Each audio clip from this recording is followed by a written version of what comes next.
dear participants. Greetings from Kuala Lumpur. My name is Diana Schwarstein from the AFI Management Unit. Welcome to this webinar on climate change, financial stability, and inclusive green finance, organized by Global Standard Proportionality Working Group and Inclusive Green Finance. I would like also to take this opportunity to thank all AFI members for your high interest on these topics, and especially for your commitments with financial inclusion. According to our agenda, we have two core sessions in this webinar: research and international initiatives on the financial stability and socioeconomic impacts of climate change, and the second one, central bank policy actions to mitigate climate change and promote inclusive green finance. Finally, we will have 15 minutes for Q&A. I would like to invite Sally Abdel Kader, co-chair of GSP Working Group, for the opening remarks. Welcome, Sally. Thank you, Diana. Good morning, good afternoon, and good evening to AFI members and partners. Warm greetings to you all from warm Cairo, and thank you for joining this Global Standards Proportionality Working Group and Inclusive Green Finance Working Group webinar today on the subject of climate change, financial stability, and inclusive green finance. I would like to start by thanking AFI Management Unit for making this event happen during these challenging times. Also, I would like to express my gratitude to all our working group members and all subgroup leaders who helped in making this event come together through their work, participation, and sharing their country's valuable experiences. This topic is very dear to us and to AFI Network, since in 2017, the AFI membership came together at the 9th Global Policy Forum held in Egypt and adopted the Sharm el-Sheikh Accord on Financial Inclusion, Climate Change, and Green Finance. By doing so, our network committed to designing and implementing financial inclusion policies and regulatory reforms which are aligned with the 2030 Agenda for Sustainable Development and the Paris Agreement on Climate Change, strengthening AFI members' knowledge of the interlinkages of financial inclusion, climate change, and green finance, and bringing our voice as a network into the global debate on financial inclusion, climate change, and green finance, and advocate for sustainable financial inclusion. To drive the implementation of these commitments, AFI launched the Inclusive Green Finance Working Group, and we are delighted to collaborate with our newly born working group and our colleagues from the Inclusive Green Finance Working Group in co-hosting this webinar. Climate change is an imminent threat for many countries participating in the AFI network, and a rising incidence in extreme weather events have heavily impacted AFI members from Bangladesh to the Pacific Islands to Mozambique to the Bahamas in the last 18 months alone. At the same time, the case for central banks and financial supervisors to play an active role in mitigating the impacts of and supporting adaptation to climate change has grown stronger. Since as then Bank of England Governor Mark Carney put in his notable 2015 speech, "The tragedy of the horizon." The weight of scientific evidence suggests that in the fullness of time, climate change will threaten financial resilience and long-term prosperity, and therefore strike at the core mandates of central banks to preserve financial and price stability. Central banks regulators are currently increasing their efforts to promote the transition to a more sustainable financial system and support the inclusive green finance framework. While new risks are emerging, so are opportunities. Those financial institutions which manage to understand this and act early will be at a competitive advantage. Recognizing the impacts of climate change on financial stability, the Bank of International Settlements, the Financial Stability Board, and other global standard-setting bodies, as well as academic institutions, have increasingly incorporated analysis of climate risks into their research and work programs. And we are delighted to be joined in today's webinar by guest speakers from BIS, FSB, and SOAS, University of London. We are also looking forward to hearing from Bank Al-Maghrib's experience in taking practical steps as a central bank to support the development of green financial systems. This webinar will serve to enhance understanding of the linkages between financial stability, climate change, and inclusive green finance policies, as well as opportunities that exist for AFI members to contribute to relevant standard setting and international processes in this field. I am looking forward to an enlightening discussion, to working together with the global standards and proportionality and inclusive green finance working group members and our partners to further advance knowledge sharing and implementation of practical solutions within this vitally important policy area. I am looking also forward for your valuable contributions and your hands-on experiences, and wish you all a successful and enjoyable session. Thank you. Thank you very much, Sally. Thank you for your very encouraging speech. Right now, we move to the first part of this webinar, moderated by Robin Newham, Head of Policy Analysis at AFI. Welcome, Robin. Thank you very much, Diana, and to Sally also for your opening remarks. And very warm greetings indeed to our working group members and all our partners who join us today. So during this first session of the webinar, as you have heard, we'll be examining the relationship between climate change and the financial system. This is, of course, not a linear relationship. Rather, it's a dynamic relationship in which climate change impacts the financial sector, but financial sector policies in turn also impact climate change, whether we are talking about mitigation or about adaptation. As we will explore in this session, climate change presents very real risks indeed to financial sector stability, which, if not properly measured and mitigated, hold the potential to cause a financial system crash or a green swan event, to use the term coined by the Bank for International Settlements earlier this year. But climate change also presents very real risks to financial inclusion, not only because less financial stability tends to translate to less inclusion, true as that is, but also because the effects of climate change are uneven and felt disproportionately by individuals, communities, and countries that are already economically disadvantaged. Just as today we see the effects of the COVID-19 pandemic are being felt disproportionately by those same communities. So in climate change, the guardians of financial stability and the advocates for financial inclusion face a common enemy and need to be partners in driving the financial sector's actions to combat climate change and its impacts. To help us understand the impacts of climate risks to the financial sector and the role that financial regulators and supervisors can play in policy responses to those risks, I'm fortunate to be joined now by a distinguished panel of 3 speakers. And so today, firstly, we will hear from Torsten Ehlers. Torsten is a senior economist at the Bank for International Settlements, which he joined in 2011. And his research focus includes international banking, derivatives, shadow banking, and sustainable finance. And Torsten holds an economics PhD from the University of Zurich.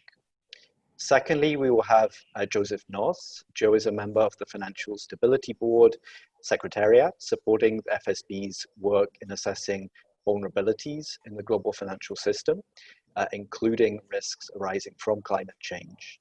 And prior to joining the FSB, Joe spent more than 10 years with the Bank of England. And thirdly, we will have Dr. Ulrich Volz.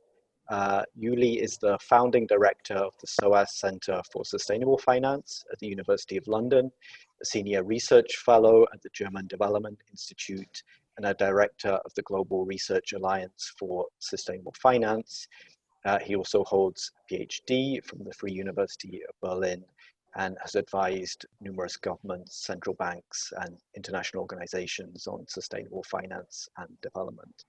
So a warm welcome to all three of our guest speakers today. As you are listening to our panelists, please note that we will be having a combined Q&A session after the second segment today on central banks' policy actions. Therefore, if you do have a question arising, just feel free to write it into the Q&A tab. We may not respond to it immediately, but we will certainly be noting it and coming back to all of those questions in the final Q&A segment. So Torsten, if I may please start with you. We all know by now that climate change poses real risks to society in general, but the impact of climate risks on the financial sector specifically is perhaps a complex area for the uninitiated. So could you just first of all talk us through what are the main transmission channels of climate change risk to the financial sector, and what are some of the tools available to policymakers to help manage such risks? Yes, hi, Robin. Thanks a lot for having me on the panel. So, you know, I would like to start by saying that since I've been working on the topic, which is, you know, quite a while now, I think one of the biggest developments has been that central banks and supervisors have become much more aware of the risks, and that's really in my view, a very, very important step, because only if we are aware, we can actually start thinking about it and we can actually do something about it. So, you know, arguably that first step has been taken, and I think evidence for that are the various initiatives from various international bodies, you know, including the FSB, and Joe will talk more about that. You know, coming back to the Carney speech that was already mentioned, so I think what Mark Carney established very well is that there are two types of risks, and they're really quite different, and both conceptually and for now practically in the way that we are measuring them. First being perhaps the conceptually better understood, which is financial risks, physical risks, sorry.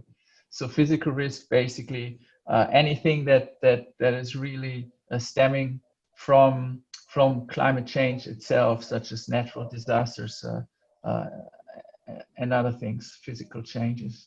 And the second being transition risks, and those are quite different, because those are the risks stemming from possible policy measures that they implemented in terms of mitigation or adaptation, as you have already mentioned.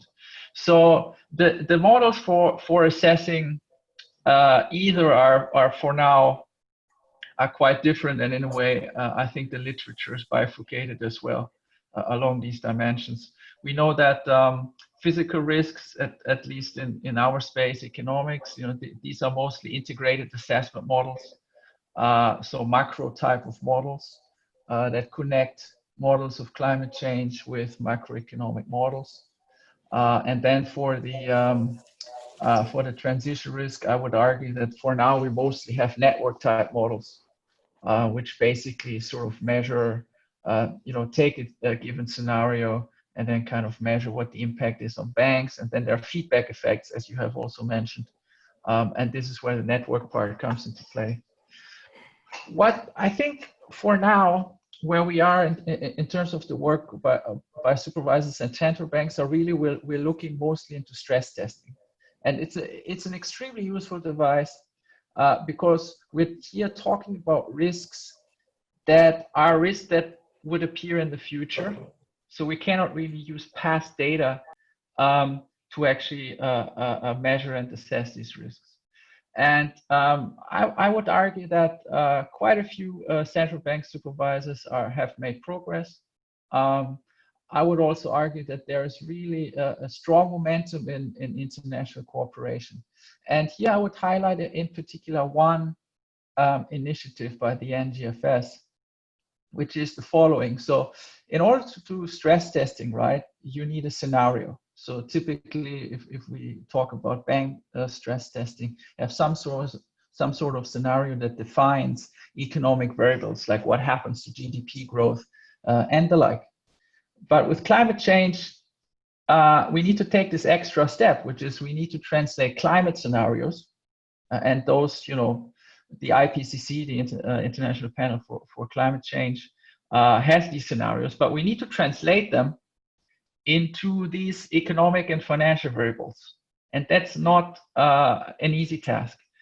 But this is actually something that the NGFS has done and is sort of providing it as a free service to everybody. So I would sort of encourage you to look at that. And I'm quite positive about this, because what I can see from my personal opinion is that there's really a strong momentum in international cooperation and in capacity building. I think that's also what this webinar is about. Thanks very much, Torsten, and especially for striking that optimistic note there, that despite the scale of the challenge, we really are seeing a lot of momentum and a lot of activity by different organizations and central banks as well to deal with these issues.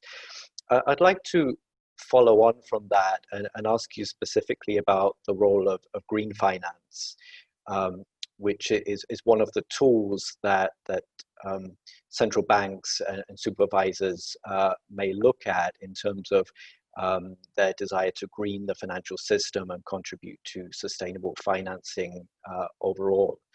So I'd like to ask you, from your research, how do you assess the state of development today of green finance? Where are we in terms of the progress that has been made, but what also are perhaps some key challenges remaining? Thank you. Yes, sure, Robin. So taking one example, and that is green bonds.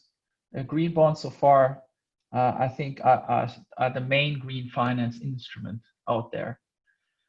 And that has really been a huge success story. So we have seen a massive increase in issuance. We have now issuers from almost all over the world. We have lots of sovereigns now coming in to issue green bonds, which should really help to develop the market further. At the same time, I think as central banks and supervisors, first of all, we shouldn't underestimate the role that green finance can play. At the end of the day, we want capital markets to contribute to greening the economy. And green finance instruments are a very powerful tool. What supervisors and central banks can do is they can set the rules. So they can define what those green finance instruments are and what they do. What is funny about the green bond standards, or the green bond market, is in fact that there are no standards. There are some, labels and certificates that are used in the market, but there are no standards. And here we have been looking into this for a while now also. And what we are thinking is this. So green bonds for now are defined as normal corporate bonds, but they get a label, a green label, if the proceeds from these bonds goes into green projects. Now, given the lack of internationally recognized standards, there are disagreement about what green projects are. That's for one. But there's also a sort of a disconnect with climate change because the standards do not propose to measure impact. And at the end, this is what we're interested in. We want to transition to a green economy as fast as possible. And so here we have done some work, and you see the graph.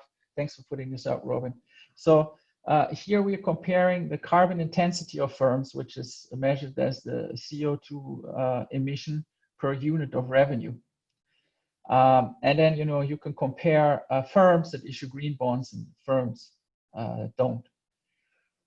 And so what you can see is that a lot of very green firms issue green bonds, so that's fine. But if you look at the right-hand side of the distribution, that the firms that are producing in a very carbon-intensive way, actually, you have quite a few green bond issuers there. This is a static picture. You can draw the same picture in a dynamic way and ask the question, does green bond issuance lead to lower firm emissions in the future? That also doesn't seem to be the case. So what we will argue in a forthcoming piece in our quarterly review in September, the BIS quarterly review, is that perhaps we should think about green standards a bit more seriously, because they're important, and perhaps we should think about them in a way that we draw the standards in an outcome-based way. So we reward firms that show a lot of emission reductions over time. I want to finish with this notion that we need investment, because at the end of the day, what we want is alternatives. We want alternative for the consumers. We want alternatives for firms, greener alternatives, and that will only happen if there's green investment. So again, green finance instruments are important, and I guess what I'm trying to say is that we need to think about the standards and the incentives much more seriously. Thank you. Thank you, Torsten, for that great overview. I know many AFI members are working on policies for green finance, and I'm sure we may be coming back to this topic in the Q&A, and we'll certainly look out for the forthcoming piece in the BIS review. But now I'd like to bring in next Joe from the FSB Secretariat. So Joe, welcome, first of all. And could you please, hi, and could you please start by telling us what work has the FSB been doing recently in relation to climate change? Sure, and thank you very much, Robin and colleagues at the AFI for the opportunity to take part. So the Financial Stability Board's work in this area consists of two parts. The first is that relates to climate-related risks to financial stability, as the name of our organisation implies. And here we published, as some of you might have seen, our stocktake report last month. And this looks at financial authorities' experience of including those physical and transition risks that Torsten just mentioned in their considerations of financial stability. It was quite an extensive report. It draws on quite a big survey that we conducted of FSB member jurisdictions, along with a workshop that we held from representatives of the private sector here in Basel back in February. And that workshop really aimed to understand the experience of the private sector in considering climate-related risks, as well as the private sector's views on the role that the official sector might play in ensuring that those risks were managed and were mitigated appropriately. It was a really good workshop. We had representatives here from banks, insurance firms, credit rating agencies, asset managers, a number of institutional investors, and also some consulting firms and data vendors as well. And if you look at that stocktake report, you can see a full write-up of what we discussed. I'll say a little bit more in just a moment on some of the findings of that stocktake. The second track of work that the FSB has underway is that concerning our task force on climate-related financial disclosures. That's a task force established by the FSB that's led by the private sector, and it's developed, as I'm sure many of you know, recommendations for climate-related financial risk disclosures for use by companies in providing information to lenders, investors, and other stakeholders. That task force was launched in 2015. It published its final recommendations 3 years ago, and its work is now focused on continuing to build a coalition of support for the implementation of those recommendations. And that work's important because, disclosure of climate-related financial information is a kind of prerequisite for financial firms to be able to manage and price climate risks appropriately, and also, if they so wish, for investors to take lending, investments, and insurance underwriting decisions based on their view of, for example, transition scenarios. And I'm happy to say a little bit more as to where that work's got to in just a moment as well. Thanks very much, Joe. And you've highlighted there in the first part of your answer the stocktake report on climate risks and financial stability, which is available on the FSB website. I encourage participants to download it. We'll share the link. But perhaps to whet our appetite, as it were, Joe, could you just tell us, what does the report highlight to us about the current state of play when it comes to financial regulators and supervisors taking climate risks into account? Where do you see good progress having been made, but do you also see some gaps? Thank you. Sure. So there's 3 points I'd make in response to that. First, if you could put up, Robin, the first of my charts. There we go. So this is one of the charts from the stocktake report. And as you can see from this chart, so this is showing you the results of our survey. And around 3/4 of the authorities that we spoke to either are considering or planning to consider in future climate-related risks as part of their financial stability monitoring. Now, what consider means and what people view as a risk to financial stability versus as a microprudential risk varies, of course. But I think what this data shows you is that this is, definitely something that's on people's radars. Authorities generally consider channels of risks from climate change along the lines similar to those that Torsten described earlier. Physical risks, transition risks. And if you're able to put up my next chart, this shows you the proportion of our survey respondents who reported that they monitor a given climate-related risk to a certain type of financial institution. So you can see here that authorities appear most advanced in thinking about the implications of these risks for banks and insurance firms. That's sort of a result from insurance is, I suppose, unsurprising when you think about physical risks. So look, for example, at the way that insurance firms are kind of impacted both by their assets, some of which are exposed to transition risks, and policy liabilities, some of which are exposed to physical risks. It's no surprise that these are financial institutions where financial authorities are thinking about some of these things. The second point I'd make is that a number of authorities, in particular, but not only central banks, are thinking about how to quantify some of these risks.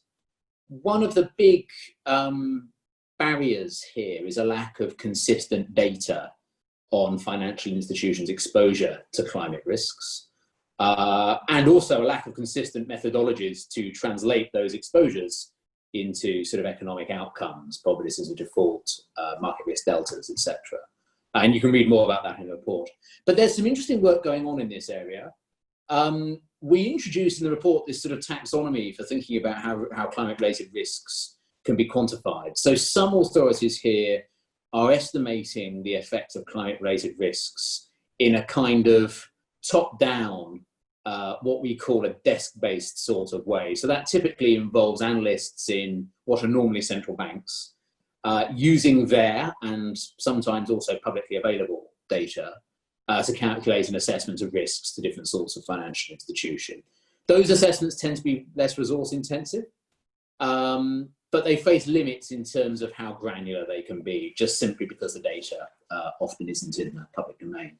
There are a couple of financial authorities. Here I might single out the Bank of England and also the Banque de France, who are in the process of conducting the stress test style exercises where they give to a number of financial institutions a certain scenario for the progression of climate change and the macroeconomy. And then institutions themselves are going to go away and calculate the effect of those on their balance sheets. That approach is obviously a lot more resource intensive, fewer people are doing it, but it has the potential to give authorities a much richer, more granular perspective on institutions' resilience to climate-related risks.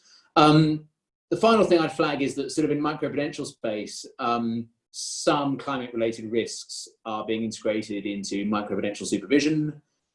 Some of that work is taking the form of developing requirements and expectations in relation to firm stress testing as well as disclosure.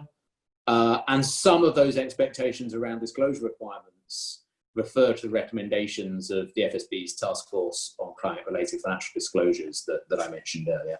That supervisory work, I think it's fair to say, is generally at an earlier stage than it is for other types of risk that financial regulators are more used, if you like, to thinking about. Thanks a lot, Joe. That's a really interesting set of insights, and clearly there is a lot going on amongst the different supervisors that we may not always be aware of, but to put it together in this stocktake report is extremely helpful. As I mentioned, we will post the link to that report in the chat before the end of this webinar for those who want to find out more.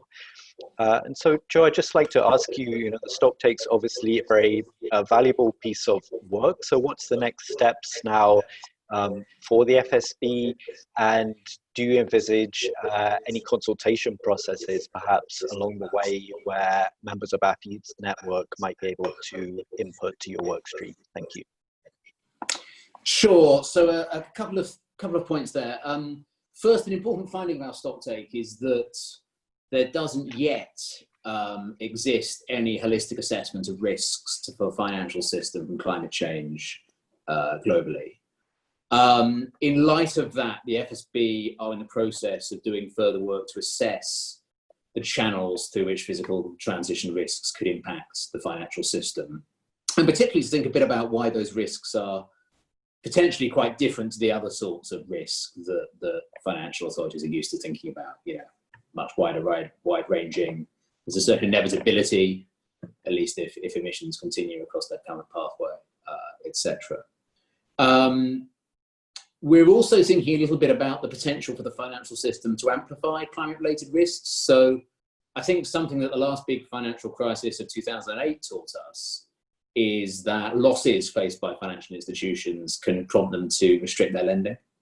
And that could also happen as a result of climate-related risks, right? So that could mean that regions, particularly regions in emerging markets, for example, that were already in potentially quite dire economic straits as a result of a climate crisis or an extreme weather event, could face this sort of double whammy of a contraction in credit. So it's important we pick that up. And as always, when we do sort of work across, or work on these sorts of topics, there'll be opportunities for us to speak to wider stakeholders, as you mentioned, Walid.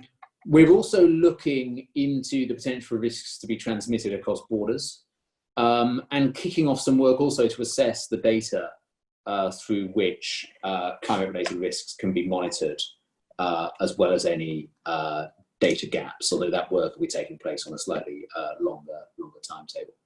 The second thing I'd flag is that the TCFD continues to monitor the progress of companies in disclosing information since the release of its recommendations. There's important progress being made here, disclosures are increasing, but they're still insufficient for investors to really make informed decisions, and so more clarity is needed on the potential financial impact of climate-related issues. You and your members will be able to see the latest analysis there in the next status report, which is due from the TCFD in November and should be published then. Thanks very much, Joe. I think that's a great overview of where regulators and supervisors are at right now, but also a nice flagging of key priority areas of work going forwards. Now, I'd like to take the opportunity at this point to bring in Yuli, our third speaker. Yuli, you've done a lot of research, of course, looking at the economic and financial impacts of climate change on developing countries. So I'd like to ask you, does climate change impact financial stability in developing countries differently compared to advanced economies? And if so, in what ways? Thank you. Thanks a lot, Robin, and thanks to the organizers for having me. Really a pleasure to join this discussion. Developing countries are in principle affected in the same way. So the physical risks and transition risks are basically the same in developing countries, but I think the important point is to realize that physical risks for sure, but also often transition risks tend to be higher in climate vulnerable countries. And with climate vulnerable countries, I'm not only talking about some small Pacific islands that are facing extreme challenges, but a lot of developing countries actually have a lot of exposure to both physical and transition risk. So just an example for physical risk, in many developing countries, the agricultural sector plays a very important role, and both in terms of output and also in terms of employment. And you don't have to be a climate scientist to realize that the agricultural sector is one of the sectors most exposed to climate change. And so this is one obvious example how physical risk may be a big problem, but also developing countries tend to have less climate resilient infrastructure, and at the same time being geographical zones that are more exposed to physical risk. So that certainly for many of them there is a large element of physical risk in there, but also transition risk. For example, many developing countries have quite an important role. The commodity sectors, often fossil fuels, and with kind of the world economy hopefully decarbonizing rather soonish, this may have a big impact on domestic output and also the external balance. So there is quite a bit of risk in there. And but fundamentally, it's not different from kind of mechanisms are not different from advanced countries. But given the often greater exposure to physical and transition risk, also the climate-related financial risk is typically higher, I would say. And we are already seeing now that there are implications, for example, in terms of cost of capital. We did a report for the UN some while ago where we could show that climate vulnerability has already raised the cost of capital in a set of 25 climate vulnerable countries, on average by 117 basis points, which is quite substantial. So it basically means that for every $10 these countries pay in interest rates, an additional dollar has to be paid because of their climate vulnerability. And so we've estimated that for a set of 40 countries from the Climate Vulnerable Forum, this amounted to a total of around $40 billion.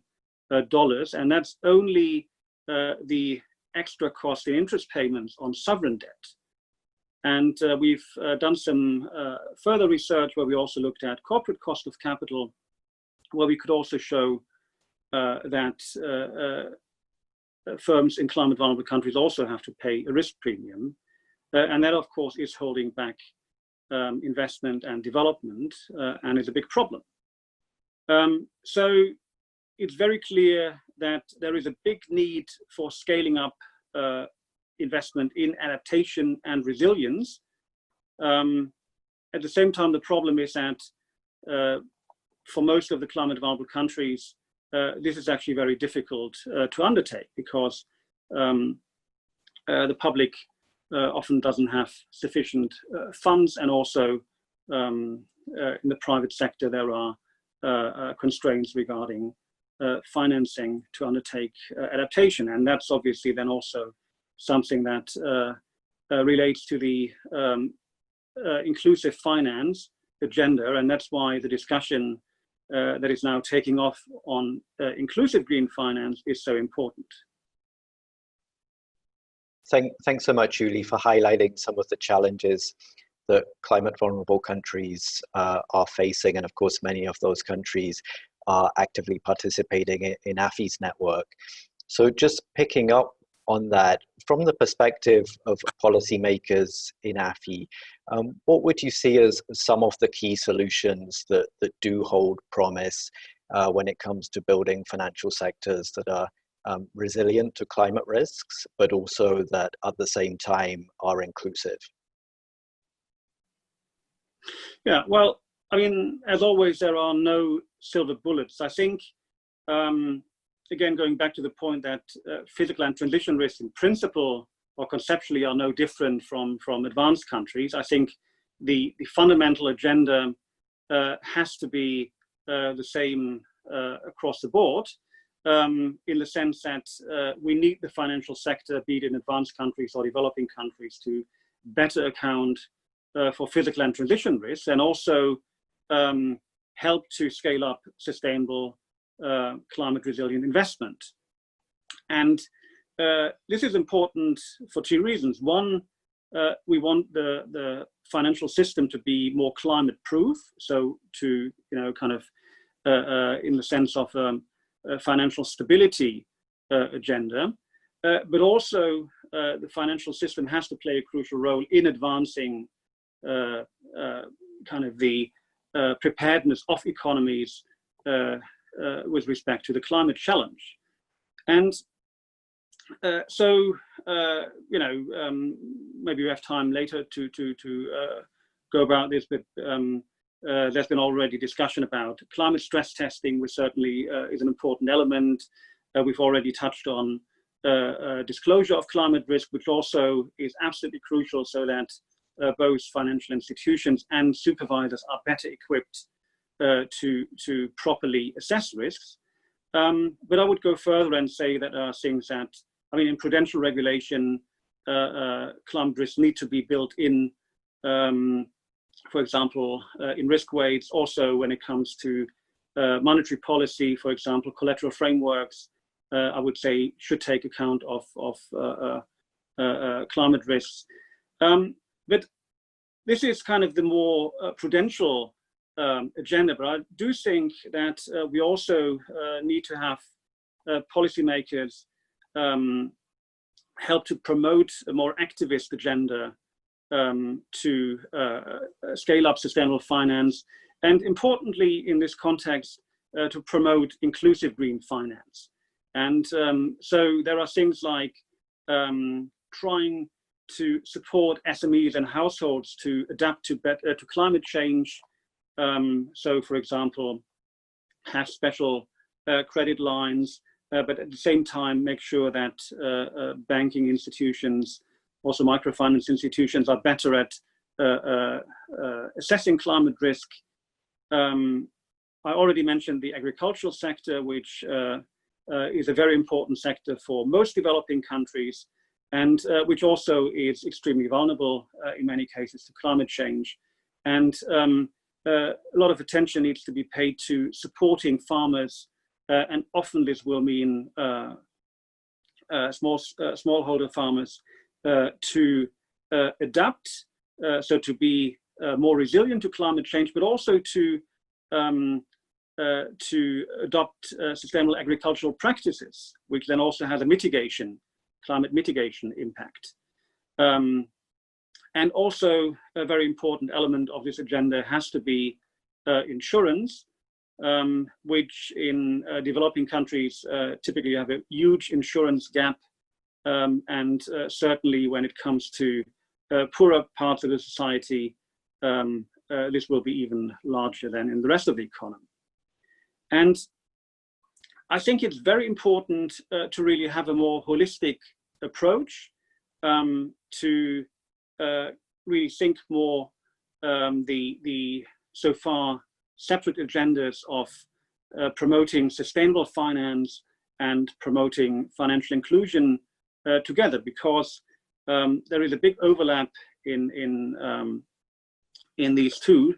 And it's also very important to point out that the just transition that a lot of people are talking about now will not materialize if finance does not also reach out to the more vulnerable parts of society. So we really need to think green finance and financial inclusion together, so kind of really in a literal sense of sustainable finance. And I would very strongly argue that both central banks and supervisors need to support a shift to more sustainable financial sectors and also the economy. So it goes beyond a pure prudential perspective. And so Torsten mentioned that, you know, over the past couple of years, there has been really a lot of progress in the central banking supervisory community when it comes to climate risk. And so I myself, I've been in this game now for a good decade. 10 years ago, when I started working on that, very few central banks were interested in having a discussion about climate risk, about sustainability issues. This was simply the view, this is not our job. This has changed, and so climate is really now an important part of the agenda, and the NGFS and the various members have done tremendous work, but I think this needs to be broadened now, and this sustainability dimension really needs to be taken care of more beyond climate change. And let me stop here. Thanks very much, Yuli. That's a nice set of specific examples within the framing of inclusive green finance, and also a nice call to action there at the end. Now, we're doing okay on time, so I'm going to ask one or perhaps two follow-up questions to the whole panel. So any of our three panelists may feel free to chip in response. Firstly, I'd like to ask, we've touched in several places on this discussion on policy levers that central banks and financial regulators can wield with regard to climate action. And we've talked about a growing consensus that central banks have a role to play here. But set against that, there are still some who caution about overstretching the core mandates of central banks, or perhaps that making central banks too prominent in the agenda might actually let governments off the hook a little bit in terms of the difficult choices they need to make. So I'd just like to get views from the panel. Are we starting to see a consensus crystallizing now on where the role of the central bank should start, and maybe also is there a place where it should end as well? So any of the three speakers I'd like to invite on that topic. I think Joe, you've unmuted. Would you like to comment? Sure. I mean, I think what you've outlined, Robin, is a valid concern. There are issues around mandates and the degree to which overstepping that mandate might have counterproductive effects. I think what you see, though, is some central banks carving out a niche for themselves in certain areas of this problem. So, for example, in quantifying risks, which is an enormously tough area. But it's something that a lot of central banks are very used to doing, particularly with respect to the firms, for example, that some of them regulate. And so I think some of the exercises that are being undertaken by, for example, the Bank of England, Banque de France, also some of the work that's going on within the network for greening the financial system, send useful signals in terms of the power that central banks can wield and the usefulness of their work, clearly within their mandates, to change outcomes here. Thanks a lot, Joe. And I think Yuli wants to come in on that too.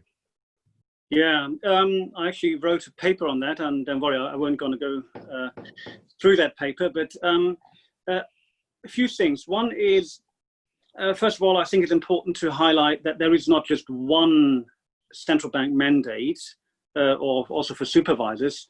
We have a lot of different types of central banks, and there's quite a bit of variation in there, and also different traditions of central banking. And so central banks in some countries, indeed, a lot of the central banks which were first to address climate and environmental issues are kind of not in the advanced countries. So you have central banks like Bangladesh, Indonesia, China, of course, which started early on, and they have very different frameworks compared to, say, the average European or Anglo-Saxon central bank.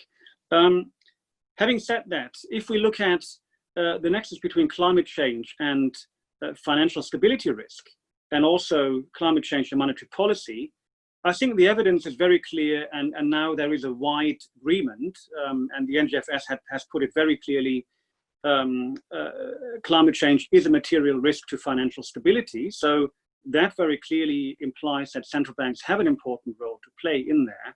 And there's also now more recently widespread recognition that climate change can have multiple effects on the macroeconomy and on things like price stability, that for many central banks is kind of their prime mandate. So even kind of if you take a more narrow approach to what central banks should be doing, I think it's very safe to say that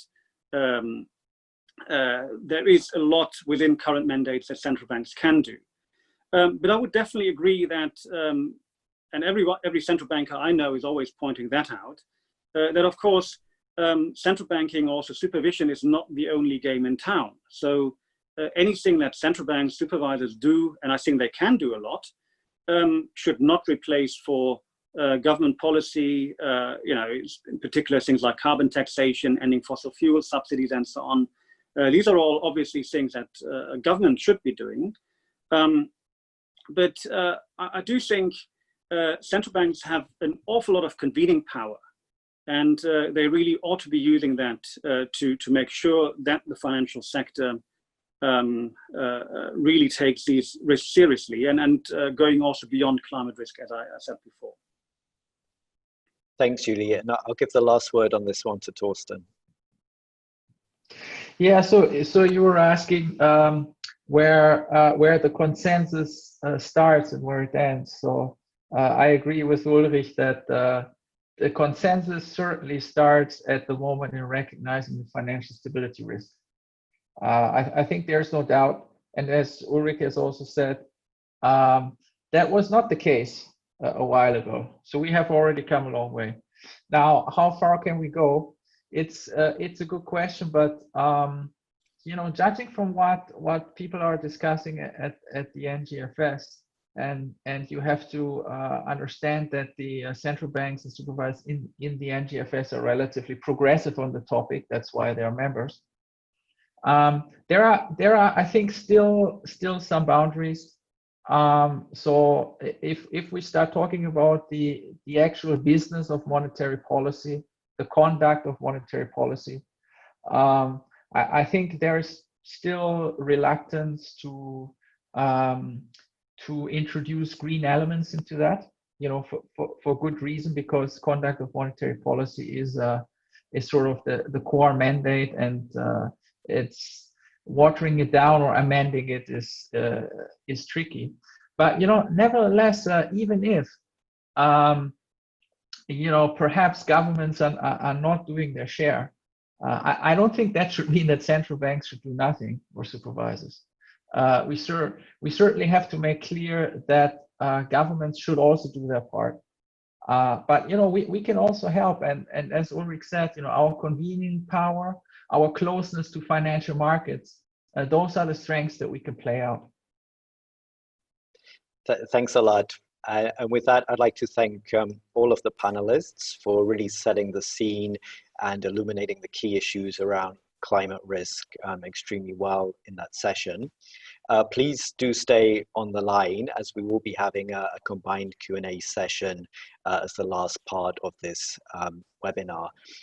But for now, I'd like to bring this part of the webinar to a close, and to hand back to Diana, our MC, to introduce the next session. Thank you. Thank you very much, Torsten, Joe, Ulrich, and Robin, for this highly interesting discussion, especially for highlight this holistic approach, as Professor Ulrich mentioned. Some members were asking about the FSP stocktake, which was shared in the chat. Right now you can access. In case you need another bibliography or report, you can write us and we will provide you. Right now, it's moment to move on to the second part of this webinar, which will be moderated by Johanna Niemann, Head of Inclusive Green Finance. Johanna, welcome, and the floor is yours. Thank you so much, Diana, and a great pleasure to be here with you today on this joint webinar between the IGF Working Group and the GSP Working Group. The last session was very informative, providing different angles, starting from outlining what the climate-related risks to the financial systems are, all the way to sharing the great need for scaling up investments into climate change adaptation and resilience building, and also highlighting the need for inclusive green finance. That is a new policy area which is all about enabling mitigation and building resilience amongst individuals, households, and MSMEs through financial inclusion. This second session today will be highlighting more central bank policy actions to mitigate climate change and promote inclusive green finance, and it also corresponds very well with the specific question coming from the Central Bank of Tunisia asking for concrete examples from central banks. It's a great pleasure to open this second session and to share with you that we'll have Najwa Mouhaouri with us, who's head of the Green Finance Unit at Bank Al-Maghrib, the Central Bank of Morocco. Najwa is the head of the Green Finance Unit within the Banking Supervision Department of Bank Al-Maghrib. And prior to this experience, she held the position of financial analyst in the investment banking field in France. In this current position, Najwa is in charge of carrying out studies and analysis on climate-related and environmental risks incurred by financial institutions, contributing to the work of regional and international groups on climate-related and environmental risks, proposing and developing preventive or corrective actions to mitigate climate-related and environmental risks, and coordinating the implementation of the roadmap for sustainable finance in the financial sector in Morocco. A big thank you to Najwa for joining us to share the work Bank Al-Maghrib is doing in relation to mapping climate and environmental related risks to the financial system in Morocco.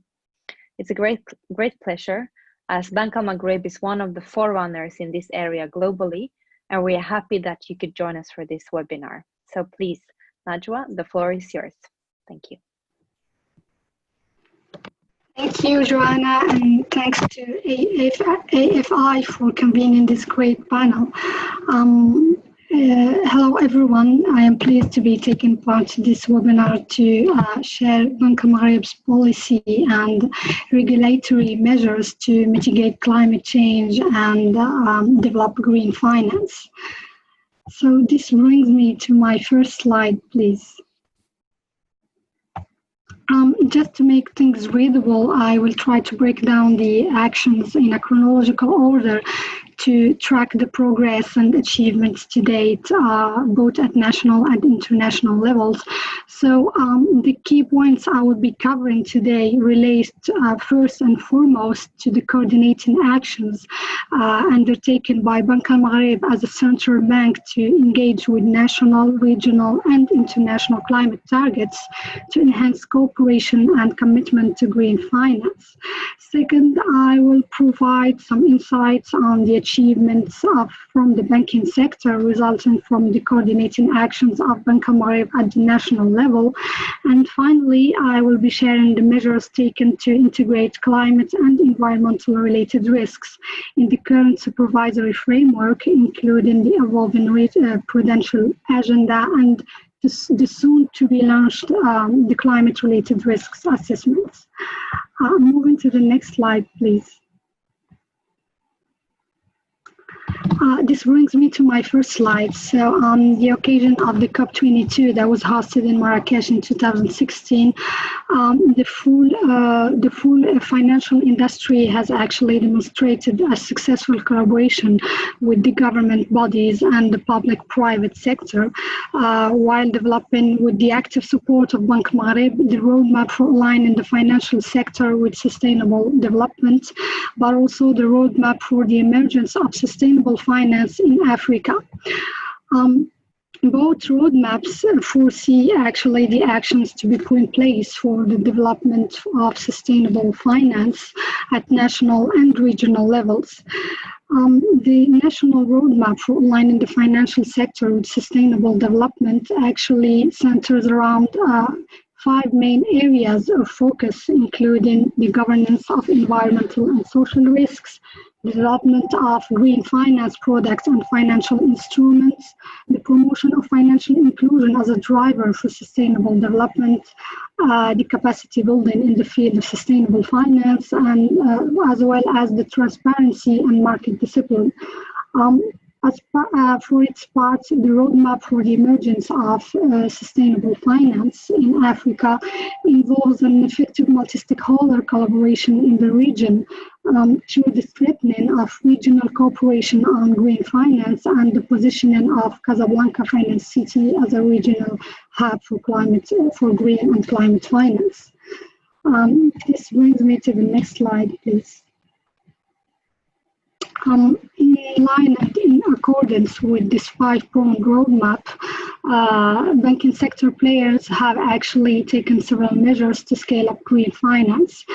To name the most important ones, these measures include the voluntary adoption of excluding policies by some banks, the development of climate risk impact screening tools by major banks, some green bond issuance, and the development of green finance products, but also some quite great progress on the field of financial inclusion with the adoption of gender policies and the extension of financing solutions to cover SMEs and low-income households.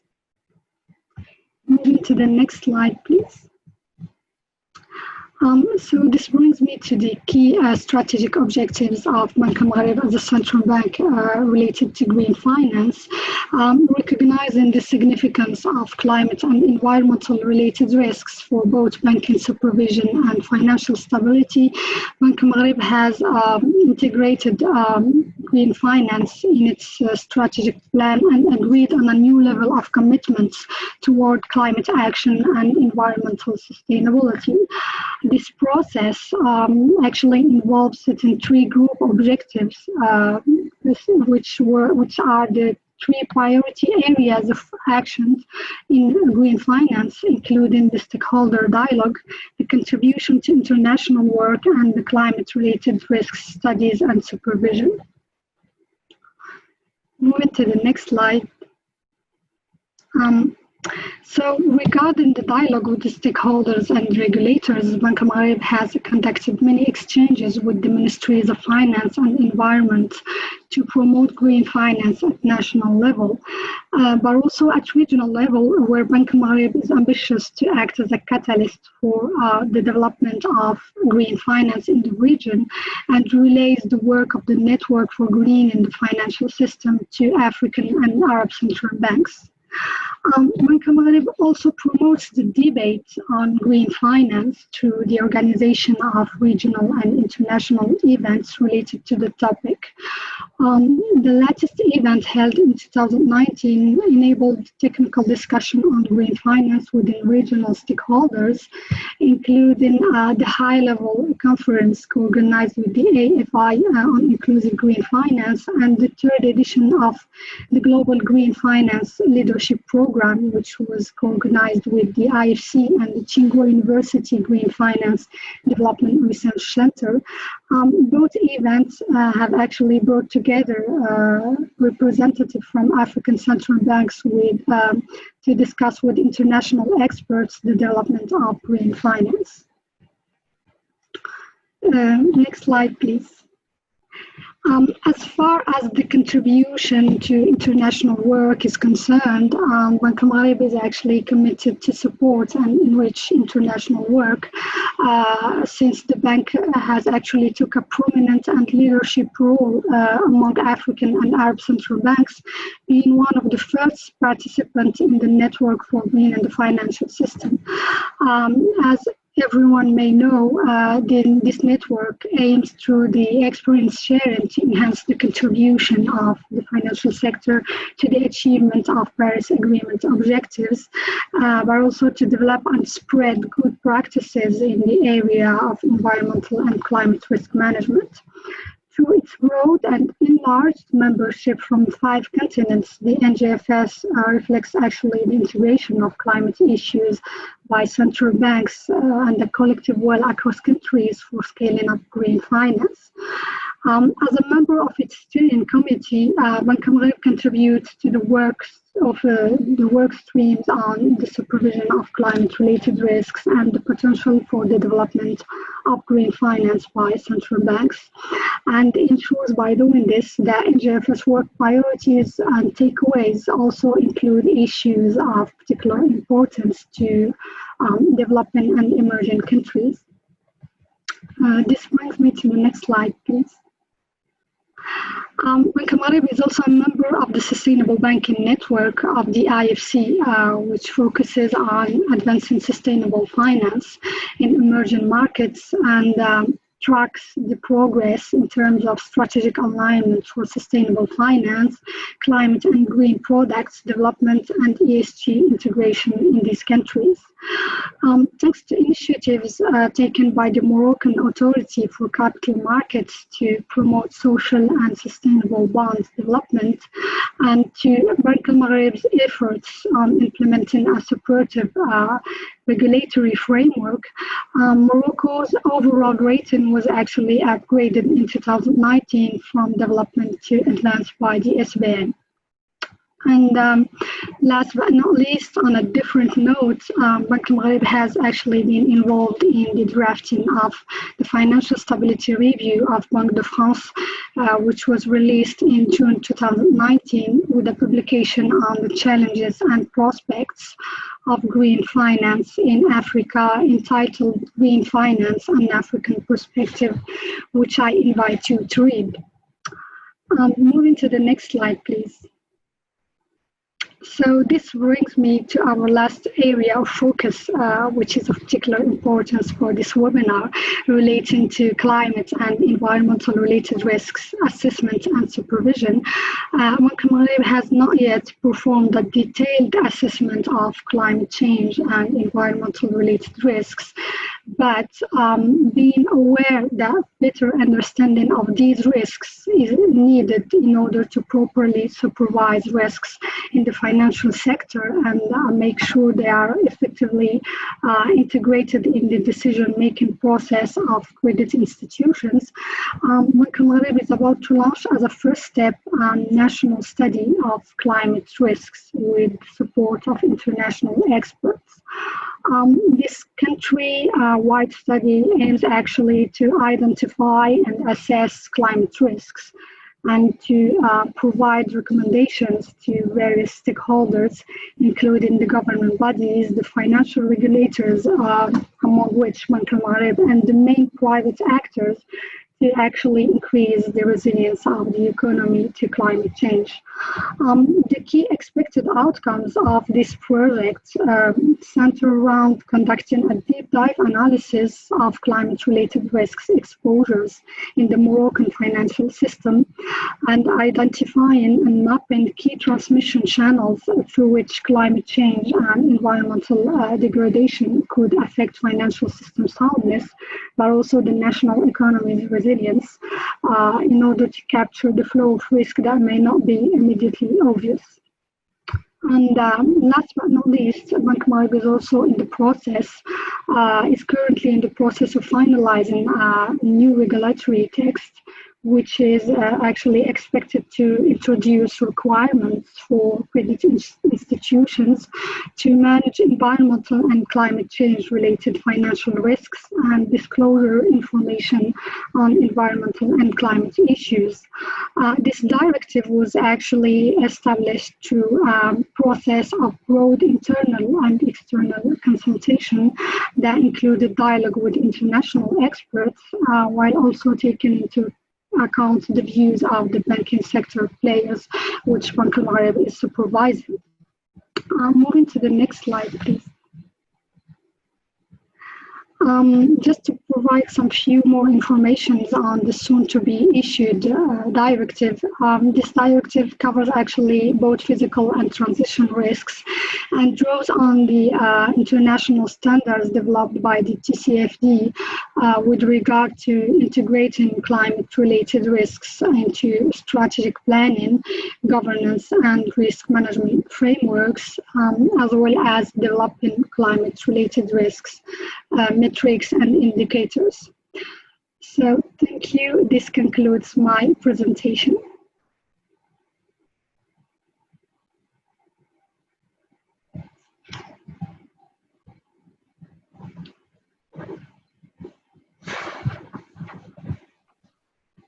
Yes, thank you so much, Najwa, for sharing those very interesting updates from Bank Al-Maghrib. Tying back a little bit to the previous discussion, could you describe shortly for us the journey in Bank Al-Maghrib in terms of connecting the mandate of the central bank with your work on inclusive green finance? That would be quite interesting to hear concretely coming from a central bank. Thank you. Actually, at Bank Al-Maghrib, we have joined the large consensus built among central banks that climate change poses significant challenges to financial stability, monitoring, and the prudential supervision, and that its mitigation falls under our remit. So in 2019, we have agreed, as I already said, on a new level of commitment toward climate action and environmental sustainability, following the large combined effort demonstrated in 2017 by Bank Al-Maghrib and the financial industry to develop the national roadmap for sustainable finance. And we integrated green finance into our strategic objectives for the 5 coming years. And in accordance with these strategic objectives, Bank Al-Maghrib has established a green finance unit, which I am within its banking supervision department, which I am heading, and in order to carry out studies and analysis on climate and environmental related risks and deploy where necessary preventive and corrective actions to mitigate these risks in the banking sector, but also to promote and to contribute to the work of regional and international groups on this regard, in also to follow the development at international level on green finance, and to advance the dialogue with the national stakeholders on this particular topic, but also to align our risk assessment practices and supervision to the ones that are being developed by the international organizations. We have also, as a main task of the Green Finance Unit, to the coordination of the implementation of the national roadmap with the follow-up process to evaluate and track the progress toward the commonly agreed goals on inclusive green finance. Thank you. At this point, I want to highlight that anybody who has questions, anybody from the participants in this webinar, feel free to share those in the Q&A box. You can find that at the bottom of the screen. There's a specific tab you can press, and then you can type your question there as well.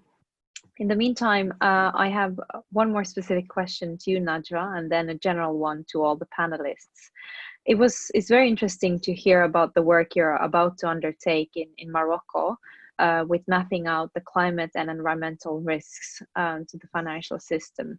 I think this work in itself is something that can guide quite a number of regulators in this specific area, and we can learn a lot from the work that you're about to undertake.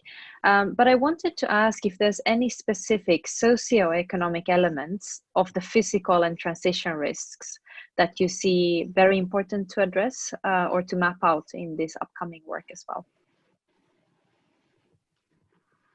Actually, Morocco is one of the most exposed countries to geological and climate-related hazards in the MENA region. If we trust the latest probabilistic assessments of international organizations, namely the World Bank and the United Nations environment program.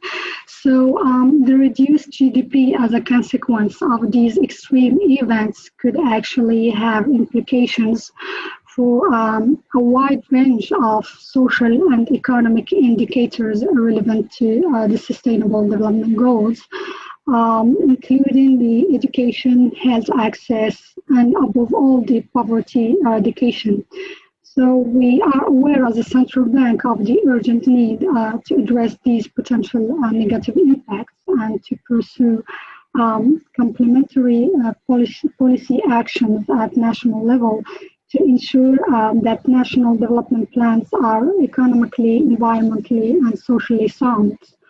For the transition risk side, actually we have no clear evidence on the specific socioeconomic challenges to address at this stage, and we are striving for a comprehensive climate-related risk assessment, which would bring to light these elements for the transition risk side.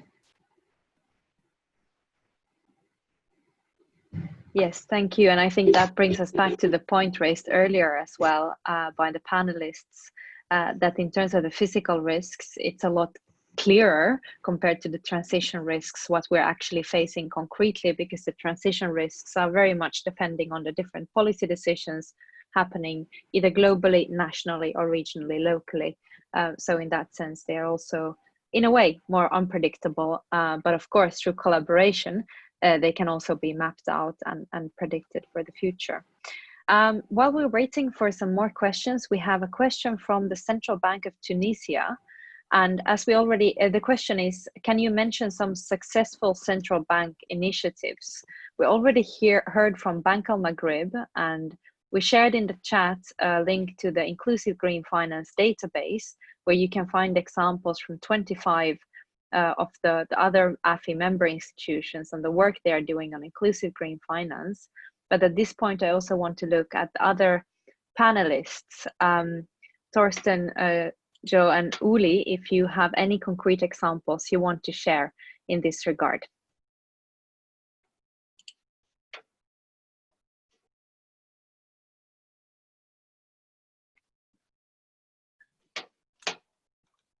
If no one else wants, I can go, but I see Torsten, do you want to go first, or? Please, Torsten, okay. If you go first, and then, okay. Okay, I can go first. Thank you. I think there are really quite a number of examples, and it would be kind of difficult to list them all. I think the UN FI program has like a web page that summarizes some of that. But I from my side, which is the central bank view of things, I think I think there are really quite a few in the space of promoting green finance. Obviously those are not always internationally driven. There are very specific circumstances in each country that would mandate very specific kinds of instruments that would be in that category. But I honestly think there are quite a lot of examples, and the number of examples is definitely increasing. Now, on other things like thinking from the central bank side, thinking very hard about issues of inclusion and so forth. I think that has also taken off. I myself, while I was based in Hong Kong, have been part of some of the initiatives, and there's this natural connection with green finance and also with fintech. So that's perhaps another thing that should be mentioned in that respect. Thank you so much, Torsten. Please, Uli. Yeah, following up on that, I'm also hesitant to point out individual central banks. I mean, there are some central banks, and maybe let's just take the most obvious example. The Bank of England has done tremendous work on climate issues. They have a climate hub And so they have been really among the intellectual thought leaders in the central banking space, but there have been others too. But I would like to emphasize one thing, and that is, so we have now come to a point where we don't have to discuss anymore, at least in most central banking circles, I'd say that central banks really have to do something, and there are increasing attempts of doing something, but there is to date very little empirical evidence on what actually is working really well. We've seen quite a number of initiatives over the last couple of years for green finance roadmaps, sustainable finance roadmaps, different central bank initiatives. But we to date don't have a very good empirical evidence on which tools have been particularly effective. I would say we have a discussion around a lot of, especially prudential instruments, which haven't really been laid out yet. So there's still a lot of discussion about, what are the optimal ways of doing it. And while on the one hand, I think it's important that we are very careful in designing policies that will really work well, there is also, in a way, the risk that we will continue having discussions about, well, we're missing the granular data to really make proper climate risk analysis, and we need the granular data. But until we really start doing something, if we wait for the perfect data and the perfect models to really get going, then it's going to be too late, because climate scientists tell us that we have a very limited time frame. So I would say that there needs to be a little bit of pragmatism in there. So although I would in principle like to see very sophisticated approaches, in many cases, we have to work with heuristics and again, I would like to emphasize very much the convening power of central banks. So I think this possibly is the single most important thing that central banks and also supervisors can do: lay out expectations with respect to financial institutions, that they are expected to address climate risks and other sustainability risks, and of course they need some kind of guidance, but I think having this steering power can really make a difference. And I think that's what we are seeing in quite a number of countries now. Thank you so much, Uli and Torsten. I also see that we have a raised hand from Stephen Arma from Bank of Ghana. Please, Stephen, share your question.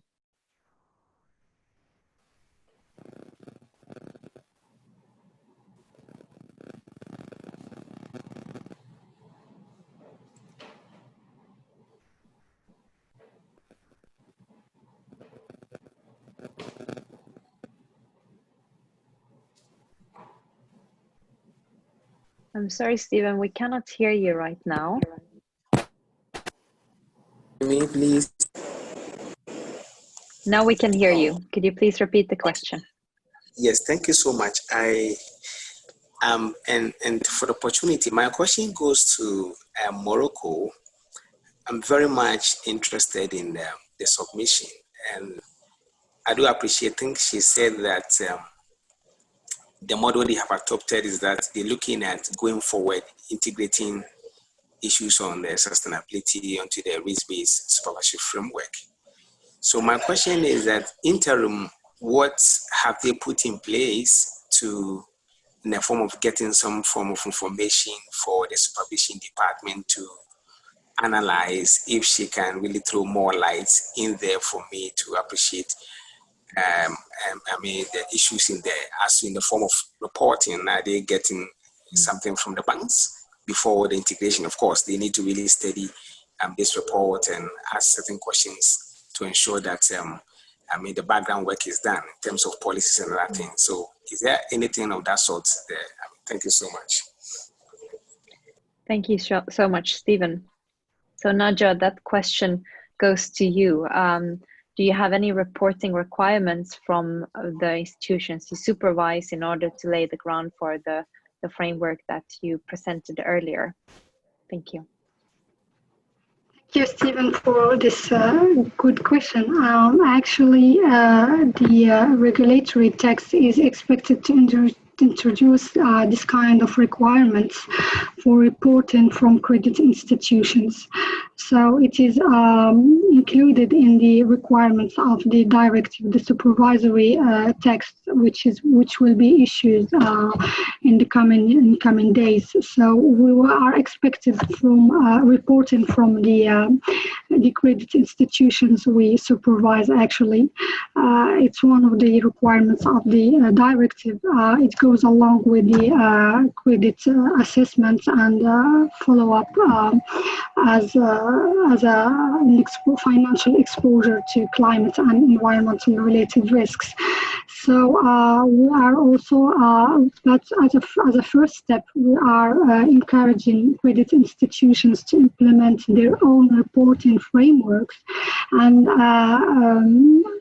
according to what we will collect from them, while trying to reshape and refine these reportings, and maybe issue in the near future regulatory and supervisory reporting framework aligning with the international standards.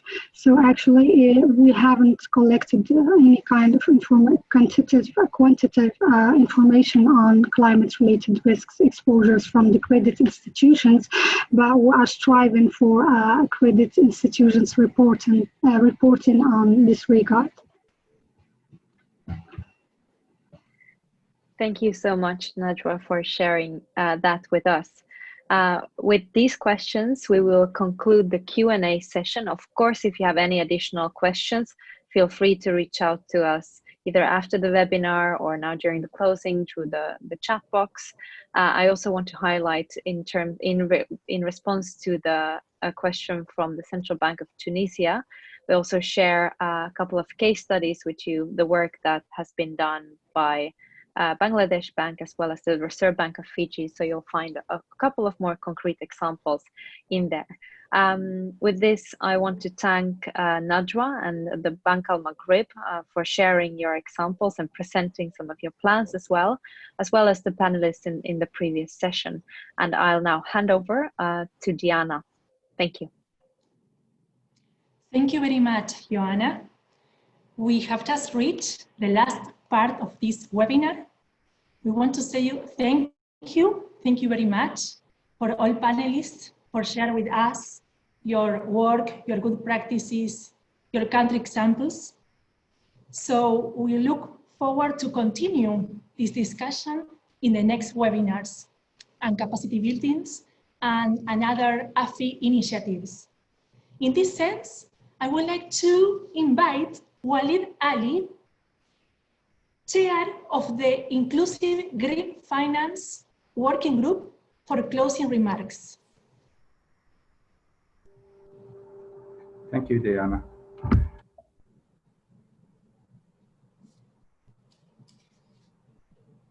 Dear colleagues, good afternoon and good evening to you all. I would like to express my appreciation to all the participants, panelists, experts, for taking the time today to attend the webinar and make it a successful one. It's been a pleasure being with all of you today. The webinar has provided valuable knowledge and enabled experts on the many different aspects of climate change to give us their views. As you all know by now, climate change is a complex subject, and it's important that all of its dimensions are highlighted.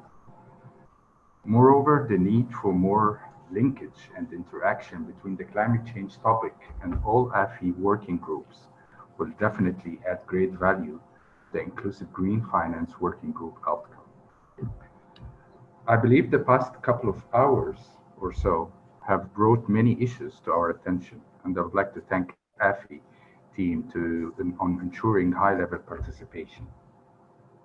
I look forward to seeing you again in person in the near future to continue our cooperation and efforts towards achieving our financial inclusion and the inclusive green finance goals. Thank you very much. See you soon. Back to you, Dan. Thank you very much.